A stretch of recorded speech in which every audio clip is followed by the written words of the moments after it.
So, hi guys, for today's video, tuturo ko sa inyo kung paano malaman yung public watch hour mo. Punta tayo sa YouTube, sa Chrome, sign in ka ng youtube.com. Pindutin po yung tatlong tuldok. And then, click desktop site.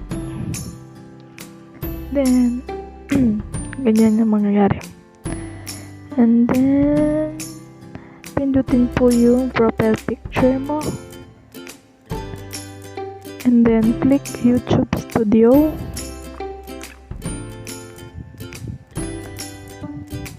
So, yan. Loading pa.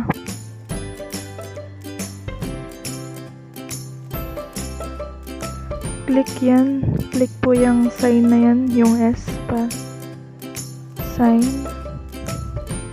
S sign. Ayan, lumabas na yan.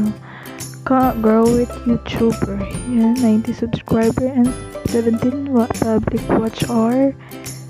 So, ganyan lang po kadali, kabilis, guys. So, yan. Thanks for watching po. Please like, comment, subscribe, and hit the bell button below para ikaw ay updated sa lahat ng aking video na i-upload po. So, thanks for watching po.